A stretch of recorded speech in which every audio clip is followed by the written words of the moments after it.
तो दोस्तों रिलायंस इंडस्ट्री ने अपने क्वार्टर 4 के नंबर को डिस्क्लोज कर दिया है। तो चलिए देखते हैं क्या है क्वार्टर 4 के नंबर्स के अंदर। लेकिन उससे पहले बता दूं कंपनी की डिविडेंड की भी अनाउंसमेंट की गई है इस क्वार्टर में। 5.5 रुपये प्रति शेयर से कंपनी आपको डिविडेंड देने जा रही है। चलिए कंपनी के नंबर देखते हैं। टाटा क्रोस में है तो देखिए पिछले क्वार्टर में कंपनी ने 2,43,865 करोड़ के आसपास का रेवेन्यू जनरेट किया था ऑपरेशन के थ्रू। पिछले साल 2,40,715 करोड़ के आसपास, जबकि अभी देखें तो बढ़ के 2,64,573 करोड़ आपको जाता हुआ देखने को। तो ये बहुत बड़ा यहाँ पे सरप्राइज आपको देखने को मिला है। कंपनी के रेवेन्यू के अंदर एक बेहतरीन तेजी आपको देखने को मिले। 10% के आसपास का जंप है कंपनी के रेवेन्यू के अंदर। क्योंकि विश्वास मानिए मेरे पास बहुत सारे मार्केट रिपोर्ट है जो कि आपके सामने आ चुका होगा। हर किसी का मानना था कि इस क्वार्टर में कंपनी का रेवेन्यू लगभग फ्लैट रहेगा, 1 से 2%, 3% में बढ़ता हुआ देखने को मिल सकता है।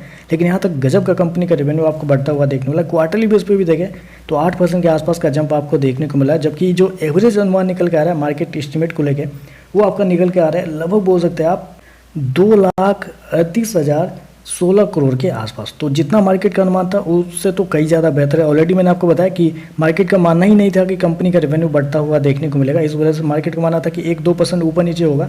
लेकिन यहाँ पे देखो तो मार्केट की उम्मीद से कई ज़्यादा बेहतर कंपनी का रेवेन्यू देखने को मिल रहा है। खर्चे की बात करते हैं। पिछले क्वार्टर में 2,19,436 करोड़ खर्च किए थे। पिछले साल 2,17,529 करोड़, जबकि अभी देखें तो 2,40,375 करोड़ आपको देखने को मिला। तो खर्चे भी देखें तो खर्चे भी कंपनी के बहुत हद तक कंपनी के कंट्रोल में आपको देखने को मिला है। चलिए कंपनी का प्रॉफिट क्या निकलता है वो देखते हैं। तो देखिए पिछले क्वार्टर में कंपनी का प्रॉफिट 21,804 करोड़ के आसपास, पिछले साल 21,143 करोड़ के आसपास, जबकि अभी देखें तो बढ़ के 22,434 करोड़ आपको जाता हुआ देखने को। तो यहाँ पे भी डबल सरप्राइज देखने को मिल रहा है। जहाँ मार्केट का मानना था कि प्रॉफिट शायद हो सकता है गिरता हुआ देखने को मिल सकता है। जी हाँ, गिरावट हो सकती है कंपनी के प्रॉफिट के अंदर, हर किसी का मानना था। जबकि यहाँ पे देखें तो क्वार्टरली बेस पे आज साल दर साल देखें तो कंपनी का प्रॉफिट के अंदर एक बड़ी तेजी आपको देखने को मिली। 5% के आसपास का जंप है साल दर साल। क्वार्टरली बेस पे जाते हैं तो वहाँ पे भी लगभग बोल सकते हैं 3% के आसपास की तेजी है। जबकि मेरे पास बहुत सारे मार्केट रिपोर्ट है जो कि आपके सामने होगा ही। तो उसमें अगर आप गौर करते हैं तो एवरेज अनुमान जो निकल के आता है वो आपका निकल के आता है 18,820 करोड़ के आसपास। गजब के नंबर दे दिए हैं। मतलब आप समझिए जहाँ मार्केट बिल्कुल उम्मीद लगा के नहीं बैठा था कि कंपनी का रेवेन्यू प्रॉफिट बढ़ेगा, वहाँ रिलायंस ने गजब के नंबर दे दिए हैं, सरप्राइज कर दिया है पूरी तरीके से। ईपीएस की बात करते हैं तो देखिए पिछले क्वार्टर में कंपनी का ईपीएस लगभग बोल सकते हैं 13.5 रुपये के आसपास। पिछले साल 14 रुपये, अभी देखें तो 14 रुपये 34 पैसे का आपको देखने को मिल रहा है। और अगर कंपनी के मार्जिन की बात करते हैं तो पिछले साल कंपनी का मार्जिन था 8.8% के आसपास।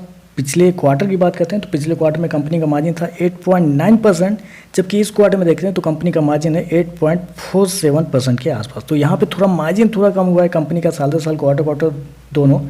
और बाकी देखें तो ईपीएस के हिसाब से देखते हैं तो ईपीएस के हिसाब से कंपनी का जो लेटेस्ट वैल्यूएशन जो निकल के आ रहा है आपका, जो कि शेयर प्राइस आपका 1,300 रुपया है, उस पर अगर पी देखते हैं तो पी आपका निकल के आ रहा है मात्र 25 का। तो 25 के पी पे आपको रिलायंस आपको ट्रेड करता हुआ देखने को मिला। तो ओवरऑल देखें तो नंबर बहुत शानदार है, बहुत बेहतरीन है। शायद हो सकता है मंडे को रिलायंस की वजह से एक अच्छी खासी आपको रैली आपको निफ्टी के अंदर भी देखने को मिल सकती है।